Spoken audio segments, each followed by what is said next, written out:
Clause is nothing but here, especially when we speak about the clause, we are speaking about a single word or a group of words which consists of a verb in them, right? So you have the verb there, and also a noun is there in the sentences. Like if when we pick up sentences from 7 to 12 in page number 208, we find that you have noun also over there present. Like Jaya, Sridevi, the boy, Asha, Lata, and Deepika. These are the nouns over here. And the action done by them is described. And what are the verbs over here? Bought, made, found, cooked, visited, published. So these are the verbs there. So one thing is very clear for us and to understand is a clause always has a verb in that. Okay, that is very clear for us now. If you look at the highlighted part there down in this second paragraph, this means that every clause must contain a verb even if it consists of nothing else. So this is a thumb rule. What is the meaning of a thumb rule? Thumb rule is the basics of knowing about this particular word form. When we are speaking about this word form, it is very clearly understood that the basic thumb rule is clause must always have a verb in it. Is it clear? Yes, madam. Yeah. So now let's look at something which comes as we go on. There are a lot of things coming up in this unit. So I prepared my slides like that itself. Now speaking about independent and dependent clauses, an independent clause is a group of words that contain a subject and a verb and expresses a complete thought. So what is an independent clause? It speaks about, it is a group of words that contain a subject and also a verb and expresses a complete thought. Complete thought is something which is, has, the sentence is clear and complete. Look at this sentence here, then you will understand.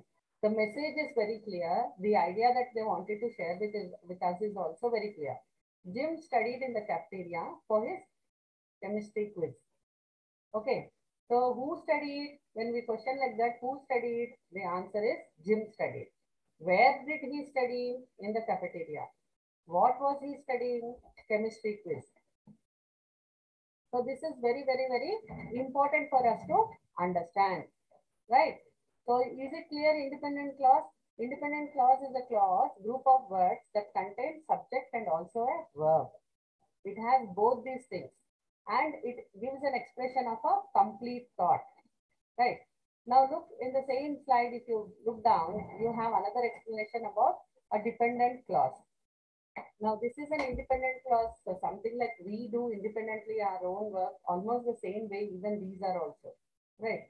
See the function of a dependent clause. A dependent clause is a group of words that contain a subject and a verb, but does not express a complete thought. So this is the opposite of the independent clause. It does not express a complete thought and cannot be a sentence at all. It cannot be a sentence. Often a dependent clause is marked by a dependent marker word. That is, they use some, the words are used to show that this is a dependent sentence. For example, look at this. When Jim studies in the cafeteria for his chemistry quiz. Do you understand anything? We only understand that something would have happened. I will add more words to this sentence, saying that what happened when Jim studied in the cafeteria for his chemistry quiz? Did something happen over there? Who was with him? Why did he go there? So when I raise such questions, this is not complete. It is incomplete. Yeah.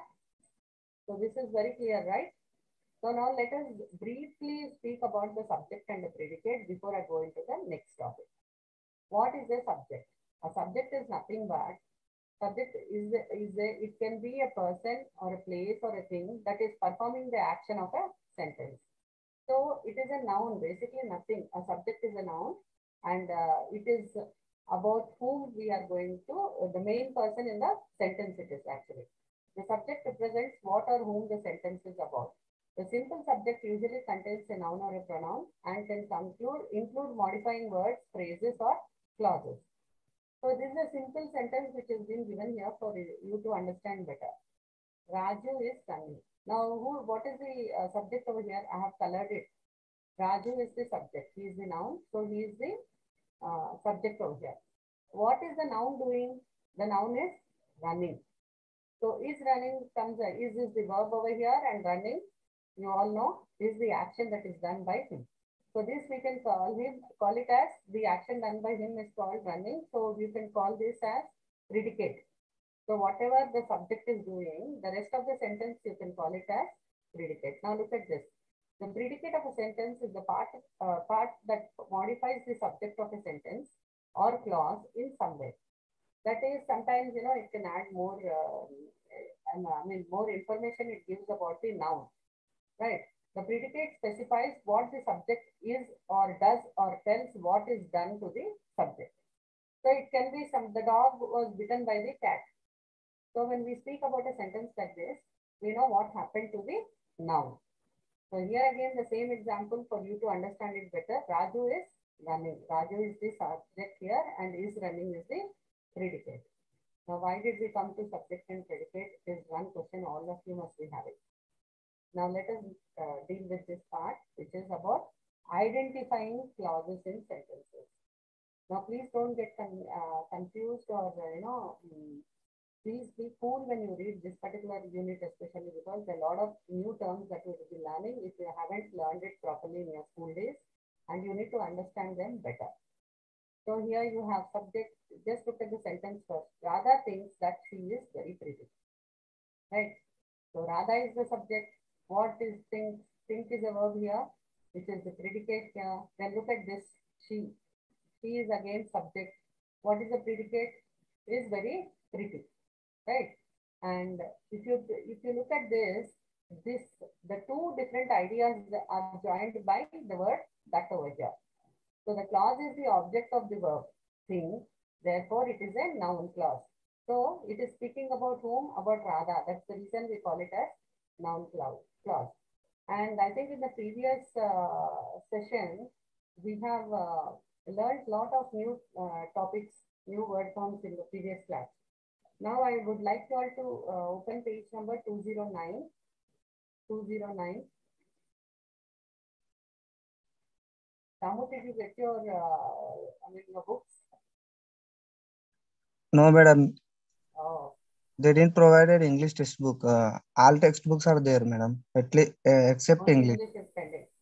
Yes, madam. Anyway, after this session is done, Monday, I think please take time, go and take a book, or at least, take a Xerox of the book from one of your friends, so that, if you start reading after the sessions are over now, you Yes, will madam. understand it better.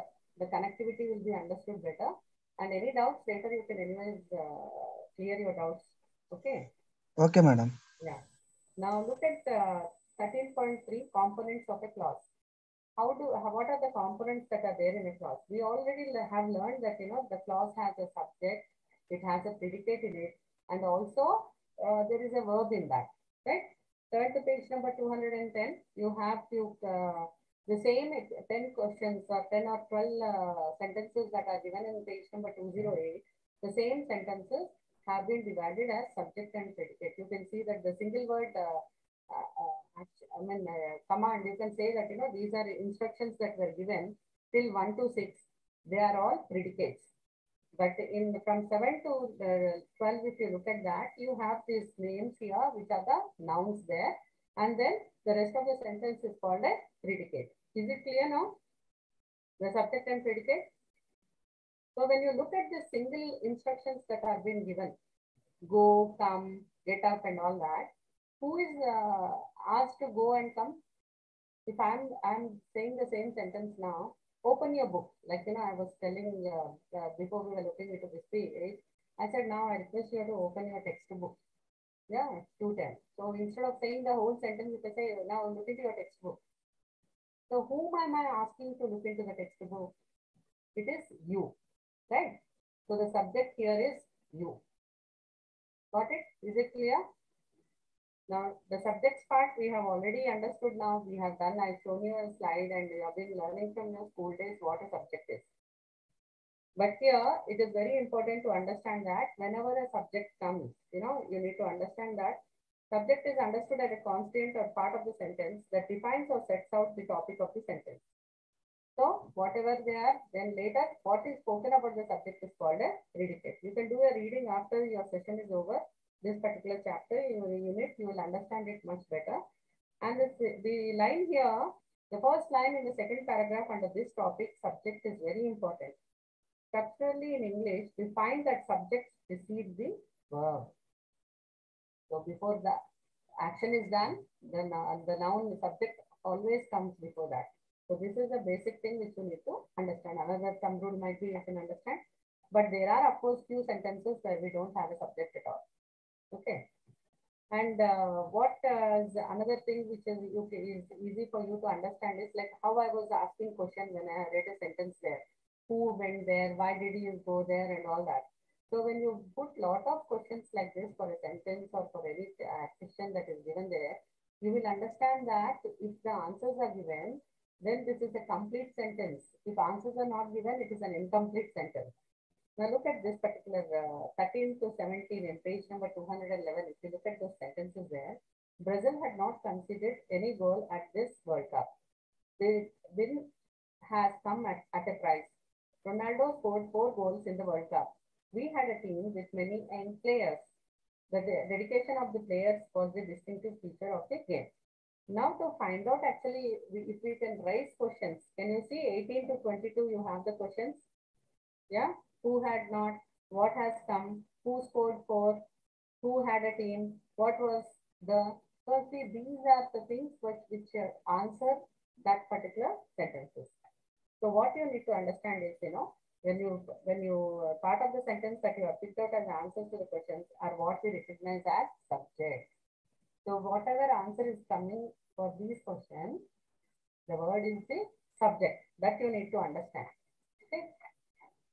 Now turn to page number 212. 212, it is about the predicate, how the predicate,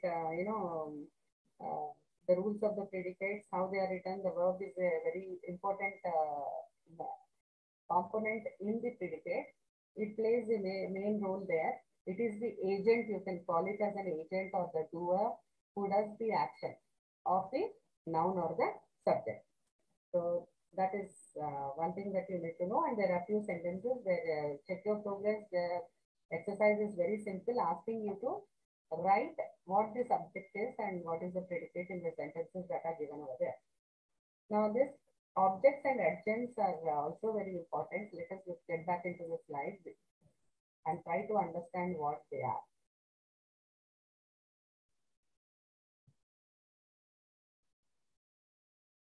Now what is this object? The object of the sentence is the person or the thing that receives the action of the verb. So whatever the action is being done, who receives it, that is called the object. In grammar, an object is a noun, pronoun, or a noun phrase, or which a verb performs an action. So this is what it is. It falls at the end of a sentence and is governed by a verb or a preposition. Example, my aunt opened her purse and gave the man a coin. So whom did she give the coin? A man. So this is what it is. Okay. Now let us look at the second grammatical word form that we are going to learn now is adjunct. In linguistics, an adjunct is an optional or a structurally dispensable part of a sentence or a clause or a phrase that if removed or discarded will not structurally affect the remainder of the sentence. So this is nothing but this word, in case you remove the word from the sentence, the meaning of the sentence or the what the idea that your the sentence is trying to say will not change at all. For example, John helped Bill. Where he helped, if I question, in Central Park is the answer. But suppose I write, I remove this word, John helped Bill is the sentence that I write. Even then it makes sense. Unless and until I'm still going to investigate where and how he helped and all, the other words would come in. Okay. So this is what it is. And these adjuncts, they play a different role. That is, they see that, they play when there is a time or a manner or a place adjunct. It happens like that. Now look at this sentences. It will be very clear for you. He arrived yesterday. She left when he arrived. So he arrived is one question. She left is another sentence. If you mark it also, that way also the sentence is complete. We are not saying when they left. When we ask when, yesterday, and when he arrived. She learned quickly. She sings like an angel. Now here, she learned. I can say only she learned. I needn't add that quickly also. Right? So this is how she learned. It speaks about the manner or the quality. Right? And then next one, he walks here. He lost his dog in the woods. So if you remove in the woods, he lost his dog is also very clear. So when will this in the woods come? When I raise a question, where? Is it clear? Yes, madam. Yeah. Thank you, Shamu. So you have this in page number 213. Let the slide be there. All of you open page number 213. Very clearly it is mentioned there. If you read the paragraph, the verb gets to decide whether the clause will have any obligatory elements in the predicate apart from itself. This includes even the presence or absence of the objects in the predicate. The verb gets to decide. Okay, now leave that line and see the next one. Since verbs mostly represent action or events or states, they could be various expressions in the predicate that show us the time of action, place of action, and the manner of action. It can be the reason for the action and the frequency of the action. So, as I think now you are familiar how, you can frame your own sentences. Now that you have an example here, it is very clear for you. Very clear for you. You know, it is an example that is very clear, and you can write your own sentences. That display or that depict this particular kind of agents. That it can be a time, frequency of time, reason, manner, or it can be place, or it can also be of action, right? So now just turn to page number 214. There's one more example for you there. I'll just stop this share so that you all look into the reader. Please look into your reader, 214 page number. If you look at there, there are 23 to 26. I want you to look into the sentences 23 to 26. People have held protest marches. The next sentence is, people have held protest marches in many parts of the country. So where is that? What is the question? Word that can be asked as a question over here. Where? Right? People have held protest march in many parts of the country in the morning. When? It is answering when over here. People have held protest marches in many parts of the country in the morning because of the new law. Why? Is it clear now? Whenever a sentence, when you come across any sentence, try asking these questions. It will try, the sentence will try to give you the answers. Okay. You can play it as a game also, where, you'll start learning and exploring the word forms as you keep doing it. So the same, there's one more example there, 24 to 31. Can you just read it? Any one of you?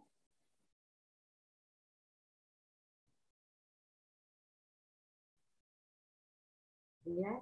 A notorious grandsister has escaped. These are few sentences which are given till 35. I think audio is a big problem for few of y'all due to the connectivity. You are not able to respond. But I request you to read both these sentences. Two examples are given. 27 to 30 is one example. 31 to 35 is 33 is another example. Then you have 34 and 35. The hero gifted the heroine an expensive car.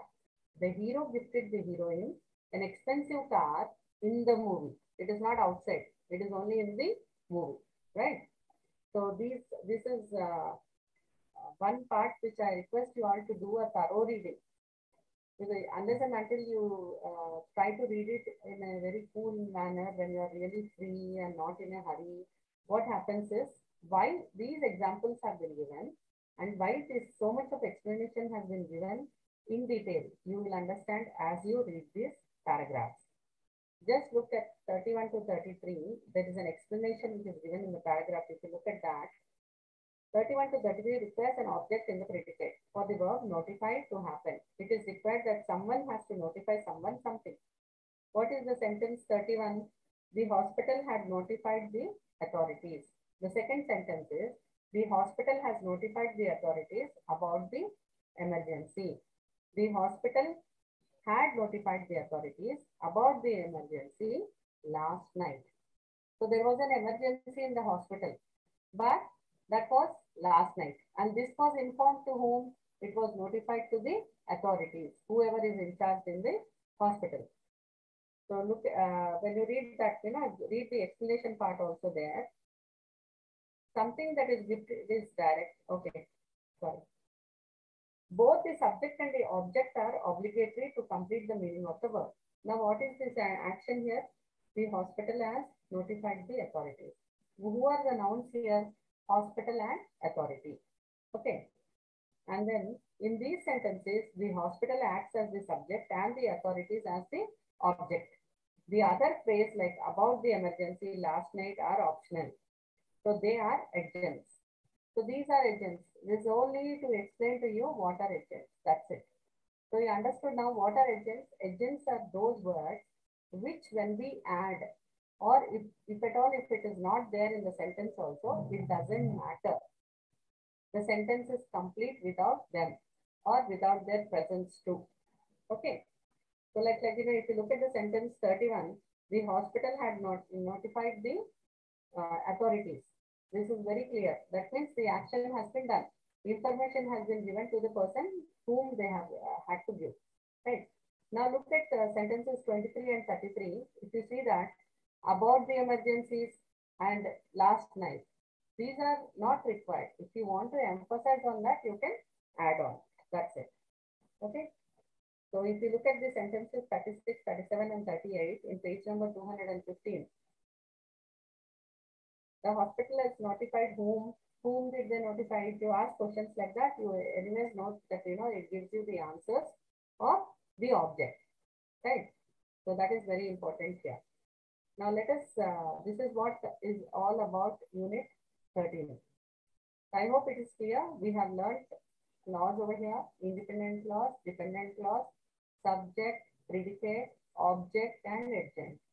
Is it clear for everyone? I think there are two students over here, Shamu and AR. Yeah, at least in chat box you can message yes or no. Yes, madam. Yes, thank you, Shamu. Yeah, AR also has, is posted yes. Thank you. So it is very clear for you all. Now turn to page number 216. The last paragraph is very important for you all. When verbs require no objects to complete their meaning, for example, escape, they are known as intransitive verbs. So when there is no object over there, right, it is called intransitive verbs. And when we have an object, it is called transitive verbs. So when verbs require two objects to complete their meaning, for example, gift, they are known as ditransitive verbs. Now, what is this gift and all? If you look at the sentences, the previous page, the sentences that are given, the explanation part is given over here. You can look into the sentences again and read this at least twice so that you are thorough with the topics. Now you have check your progress. I request you all to do the check your progress after the session is done. And kindly do not copy the answers from the back. The end of the unit answers have been given. This is only for you to check after you are written what you have understood. Okay. And then you can go proceed with your practice. Now, please turn to unit number 14, that is compound and complex sentences. Now, this chapter, we are going to learn more about sentences. What is a sentence? How many kinds of sentences are there? And what are the different kinds of sentence and how to make from one form to another form? What are how we can form the new sentences? So you have already learned about sentence. You all know that, a sentence is also made up of clause. So at times, sentences are made up with two or more clauses too. Or you can say that, they're simple sentences.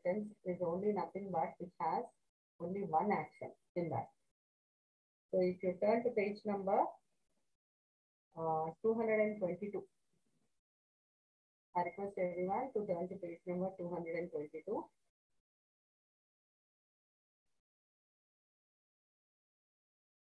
There are few sentences given there. So whenever a sentence is made up of just one clause, it is called a simple sentence. When it is made up of more than one clause, it is called compound or complex sentence. So there are also compound complex sentences too, which we are going to learn in detail today. And look at the sentences here, 1, 2, 3, 4. If you look in the second half of the page, you'll find them. I will buy you a seed and you shall play. I will buy you a seed and you shall play. You shall plant it in your garden.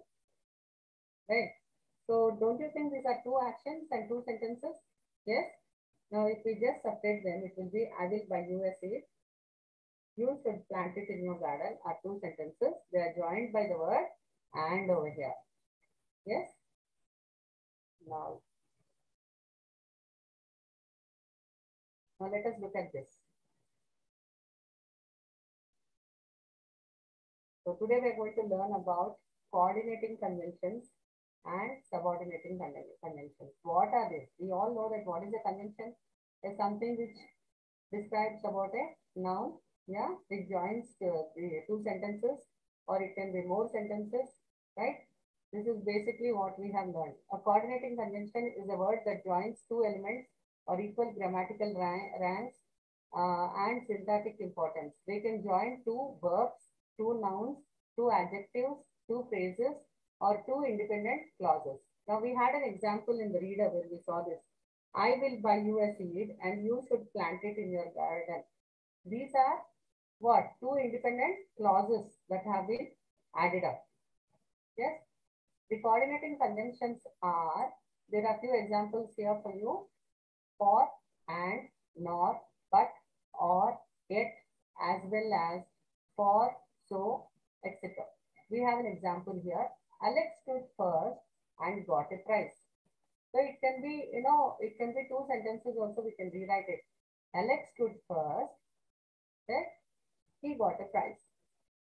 So instead of writing two sentences, we have joined it with and. Yeah? Now let us look at another example over here.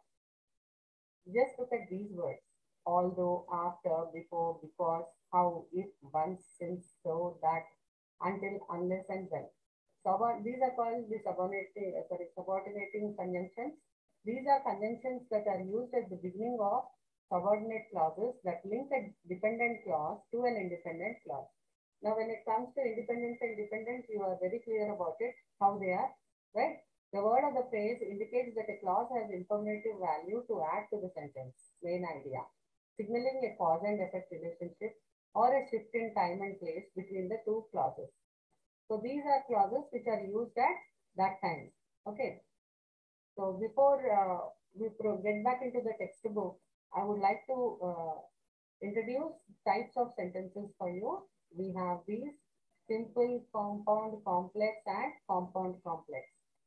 So we just now have learned that, simple sentence has only one clause in it.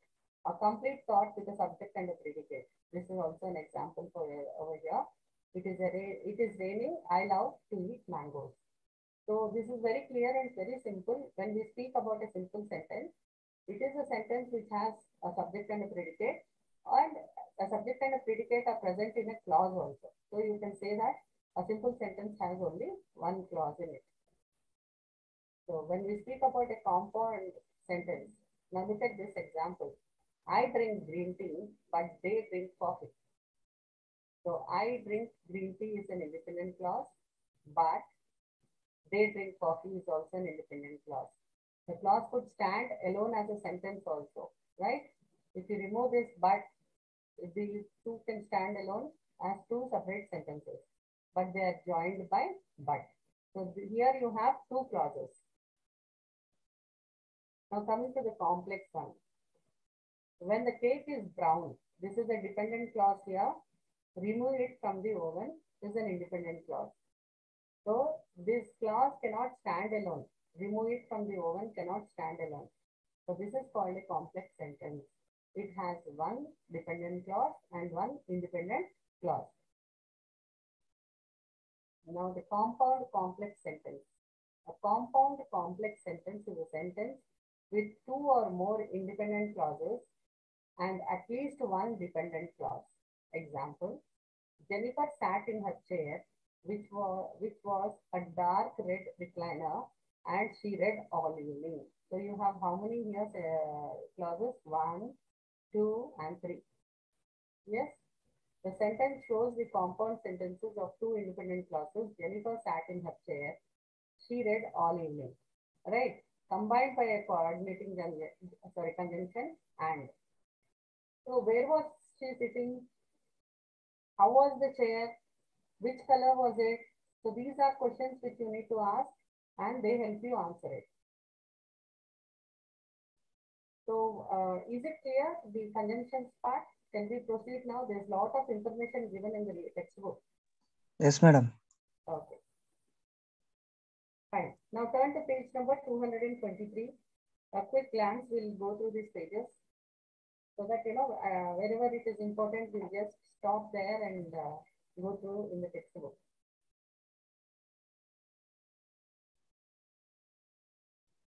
Are you ready with the textbook? So how do we identify the clause is also very important. Just look at the sentence here, page number 224 if you turn. Sentence number 5. I will buy you a seed and you should plant it in your garden. So when we do this, we understand that there are two clauses over here. I will buy you a seed is one clause. You should plant it in your garden is the second clause. So the 6, 7, 8 have been done for you. We'll just quickly go through that. The food is cold, but it is still very tasty. The food is cold is one clause. And the second one is, it is still very tasty. Now, seventh one, Jimmy reached his apartment. He found the door open. Then eighth one, Saif does not know to drive very well. He has never met with an accident. Now, just now we have understood whenever a word is added in that sentence, the conjunction, so it changes its form from simple to compound or complex, right? Or complex and compound. So what is this eighth sentence? Can you tell me the sentence which is given under number 8 in page number 224? Can you just tell me what kind of a sentence it is? Although Saif does not know to drive very well, he has never met with an accident.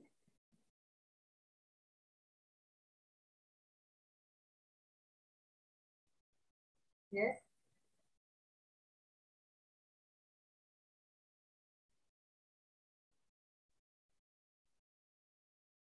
I'll just share the screen again so that you'll be sure about what it is.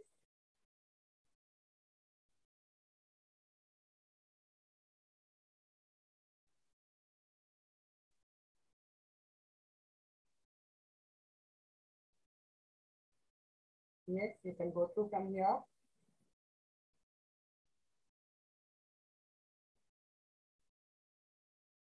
What are the words that have been used over there to join the sentence? Can you tell me that at least?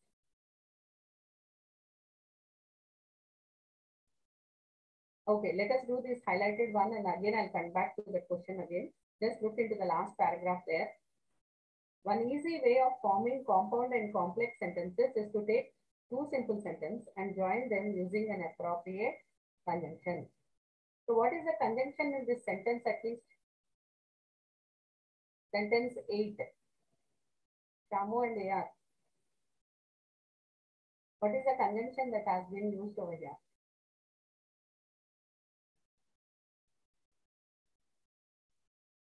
Madam, can you read it again? Yeah, what is the conjunction that is used over here to join those two simple sentences? Madam, read the sentence, madam. Yeah.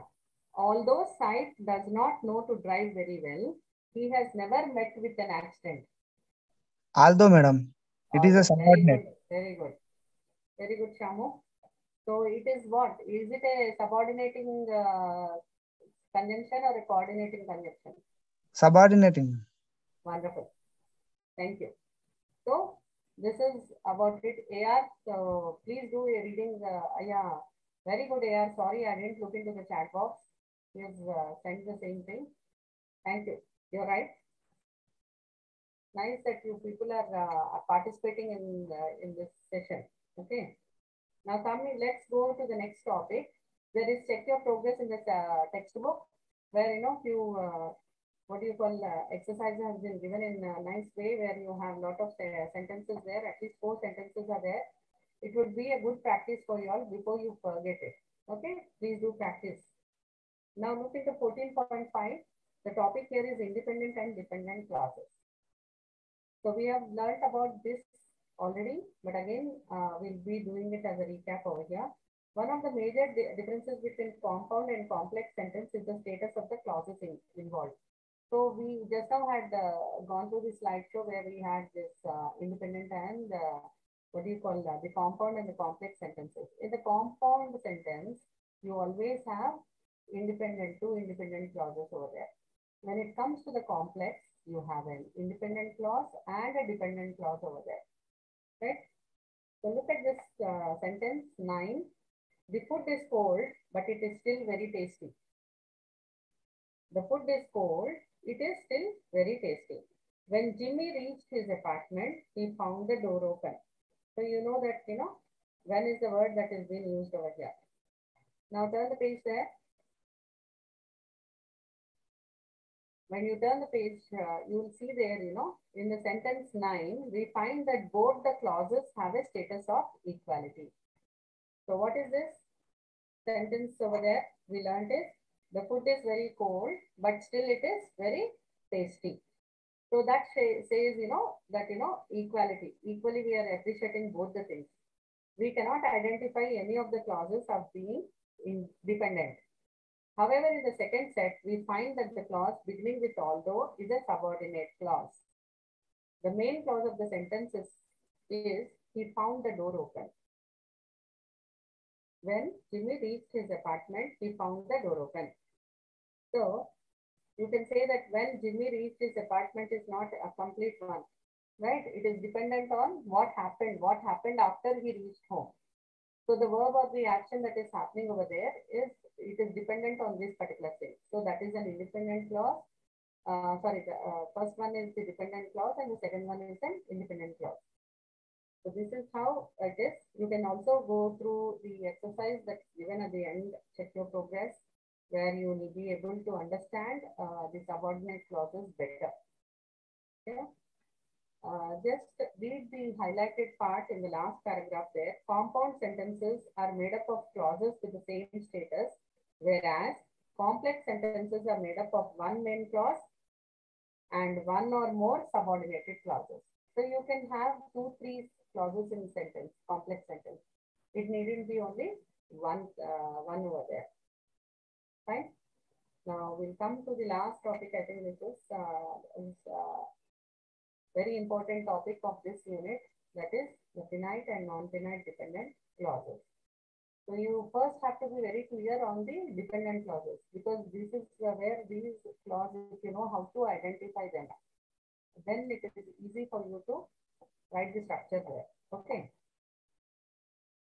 So look at these examples here, 13, 14, 15, and 16. Page number 227, if you look at the page there. He drives very fast. He is driving on the highway. He was driving on the highway. He drove her fast to the hospital. So when we look at this sentence, first thing what we are understanding is, it is about someone. And it is speaking about how the person is how he drives the vehicle or car, whatever it is, that is not mentioned over here. So he drives. So the quality is mentioned over here. He drives very fast. He is driving on the highway. Where he is doing it? He was driving on the highway. This speaks about the past action. He is something which he is doing now. He was, so it speaks about the past tense. He drove her fast to the hospital. Even this is also speaking about the past action. So what we can, when you look at the verbs here, we understand that it speaks about the action which is in the past or present, right? And whenever we know, at times it cannot needn't be always action which is being done directly. For example, it can needn't be in first person. It can most of the times we find that in the sentences whenever we are trying to do these sentences, we find that it is in the third person. Hmm? So clauses have finite or infinite dependent clauses is there. Okay, what is this word actually, finite and non-finite verbs? We are going to learn about them. These are nothing but the verb that is playing the major role in the sentence. How it is, the quality of the verb is what they are speaking about over here. So we'll speak about it.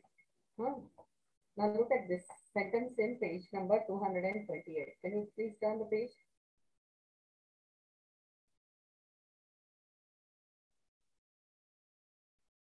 Yeah. Just look at the sentence there. I see him driving on the highway. So this sentence, if you look at this, I see him driving on the highway is, he has seen now, or he has seen now. I saw him driving on the highway is speaking about a past action. But when is not specifying over here. Let's say I give another sentence saying that I see him driving on the highway at 9 a.m. So this is very specific. It is mentioning the time at what time I saw him, right?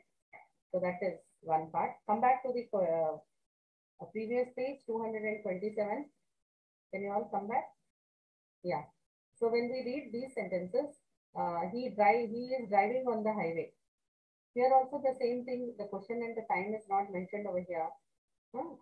So here also the time is also not mentioned. But generally the verbs at times, most of the times, they speak the time when the action takes place. So they speak about the time also when the action is taking place. Such words are called finite verbs. Okay. And which do not specify about the time of action or the event from the form of the verb, we call it as non-finite verbs. So when these are used in the sentence clause, then we call it as non-finite or finite clauses, dependent clauses. So let's go through the sentences first. We will understand much in better. Okay. Driving on the highway, I saw beautiful green pastures. Driving on the highway, I saw a beautiful bird. Similarly, I want to sleep late tonight. So is there any specification given at what time the person wants to sleep? No. So can I call it a finite or non-finite verb?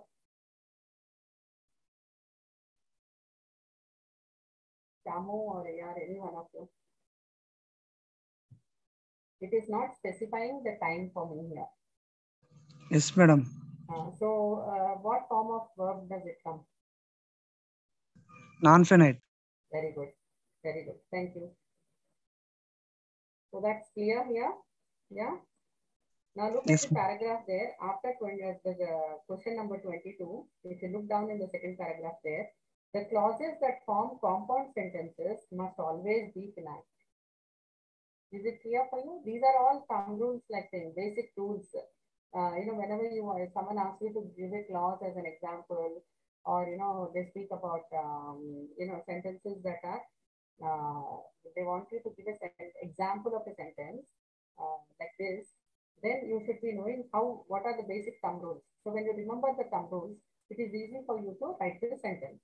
The clauses that form a compound sentence must always be finite. So it must be, whereas in complex sentences, the main clause must obligatory be a finite clause. The dependent or the subordinate clause may be finite or non-finite. Now look at these examples. So let us look at those examples and try to understand. They saw the movie and went home, right?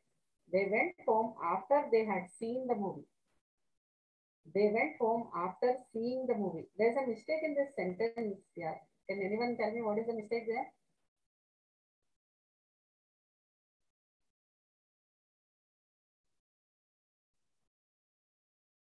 Yeah, okay. Let's go with the example now. They saw the movie and went home. So when you look at this sentence, the first one, 23, they saw the movie and went home. Is it a simple sentence? Yes or no? Yeah, Shamu? Yes, madam. Simple sentence only. It is simple They saw sentence. a movie and they went home. And is used over there. How can you say it is a simple sentence? Two sentences are there, right? Okay, madam. Complex sentence. Compound, not complex. It's a compound sentence. Now look at the second one. They went home after they had seen the movie.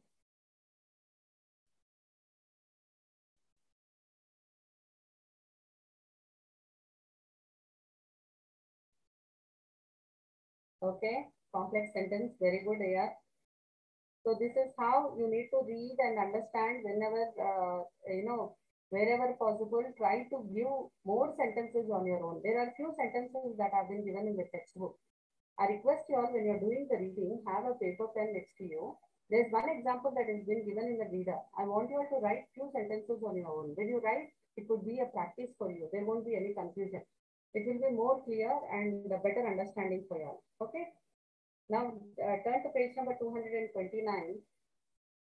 where we have, the highlighted part. I want you to read the highlighted part. Independent clauses can stand on their own and form simple sentences. Dependent clauses cannot form their own sentences without the support of independent clause. The same thing we are repeating again and again. They went home after they have seen the movie. So if I write only after they have seen the movie, does it make any meaning? No. So this is a dependent clause. It is dependent on the first sentence. What is it? They went home. Got it? Now is it clear? No response? Yes, madam. It is Is it clear. clear now? Did you understand what complex sentence is over here? Yes, madam. Yeah. Yeah, AR also is understood. Thank you. Now let us see how to form a compound sentence. So you now know how to form compound sentence. You can take two simple sentences and join them by using conjunction. The conjunctions, you already know what are the conjunctions that are used in as a coordinating conjunctions. You have and, but, and all that. We have few examples given in page number 229. We will have a quick reading of these things. The easiest way to form compound sentences is to take two simple sentences and joining them by using a coordinating conjunction. If the subject of the two simple sentences is the same, you can drop the subject of the second clause. So how he will reach tomorrow, his sister would have left by then. So how will you write the sentence there? He will reach tomorrow, but his sister would have left by then. Did you understand now? Don't use the same subject again. Look at two more sentences. The match ended in a draw. The Japanese team was out of the competition. What is the compound sentence here? The match ended in a draw and the Japanese team was out of the competition. This is how you make it into a compound sentence. So these are very easy for you to understand. There are few examples given there also. You can do that when you're reading and also check your progress. Please kindly work it out. This is very important for you to clear your exam. Now, how to form a complex sentence. Now, we all know that this is a compound sentence. In a compound sentence, you have two independent clauses. Where you have more than one clause in that. Okay. Now, look in the complex sentence. Here, you can have two or three clauses also. He will reach tomorrow. His sister would have left by then. The same sentence has been given here. Though he will reach tomorrow, his sister would have left by then. So now know how the sentence has changed. The main idea of the sentence is same. Only words have been added. That's it. So this change, the framing of the sentence using different words changes the word form of the sentence. Got it? Now look at the second sentence here. The match ended in a draw. The Japanese team was out of the competition. The Japanese team was out of the competition as the match ended in a draw. So you're just adding few words there. It has been raining very heavily. The roads are flooded. The roads are flooded because it has been raining very heavily. So this is how you add those words. Although there is a complex sentence with although also, it is already morning. It is already morning, the birds are chirping. Although it is already morning, the birds aren't chirping. So these sentences, when you read and practice on your own, practice is very important. It is not only in mathematics that students have to practice. English grammar is also like that.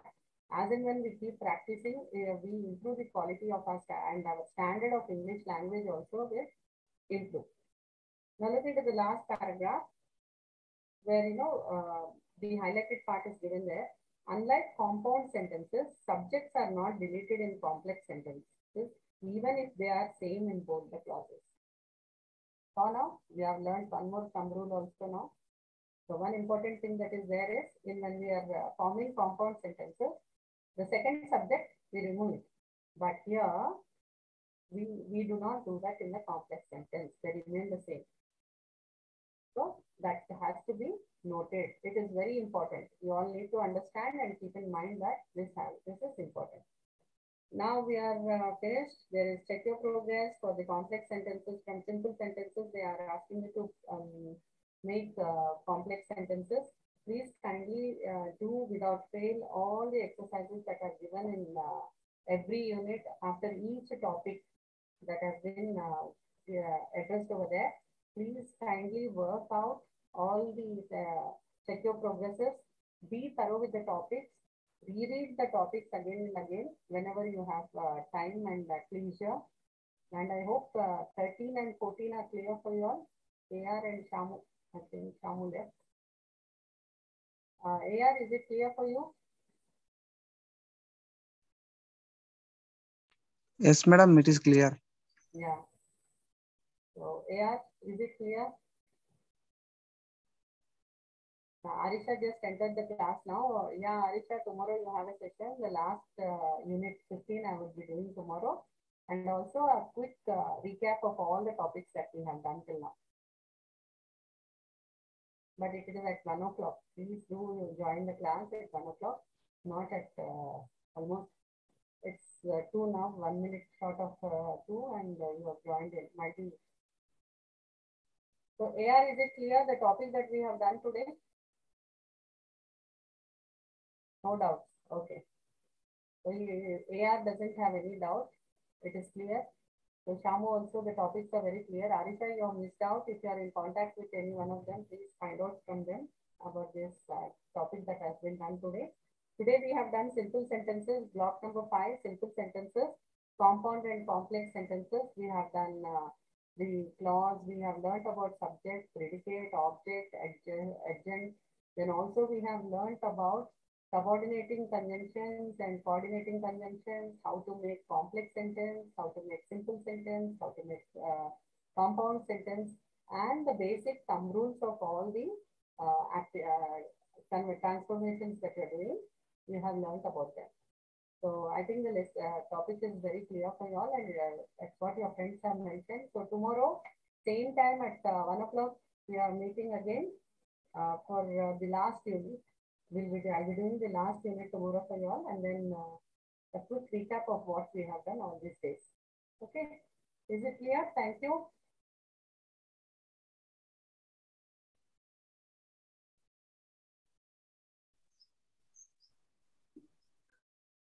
Thank you, madam. Yeah, thank you.